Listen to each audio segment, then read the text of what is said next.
বাংলাদেশের ইতিহাসে সবচেয়ে আলোচিত হত্যাকাণ্ডগুলোর একটি হলো রাষ্ট্রপতি জিয়াউর রহমানের মৃত্যু।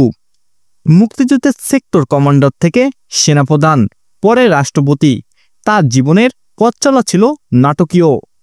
বিএনপি প্রতিষ্ঠা করে তিনি রাজনীতি, অর্থনীতি ও কূটনীতিতে বড় ধরনের পরিবর্তন আনেন। কিন্তু মাত্র 4 বছর রাষ্ট্রপতি থাকার পর 1981 সালে 30 মে চট্টগ্রামে তিনি নিহত হন বিদ্রোহী সেনা কর্মকর্তাদের হাতে। প্রশ্ন হলো, আসলে কেন এই হত্যাকাণ্ড ঘটানো হয়েছিল?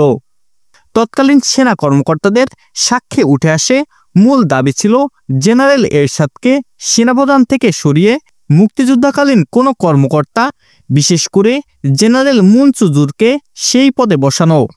একই সঙ্গে পাকিস্তানে ফেরত কর্মকর্তাদের সরিয়ে মুক্তিযোদ্ধা সেনাবাহিনীর উচ্চ পদে নিয়োগ দেওয়ার দাবিও ছিল।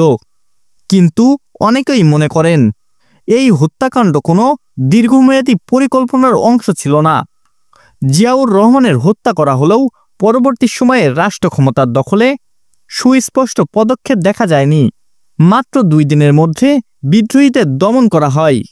ঘটনার সময় চট্টগ্রাম সার্কিট হাউসে ভোররাতে রকেট নিক্ষেপের পর গুলিবর্ষণে জিয়াউর রহমান নিহত হন।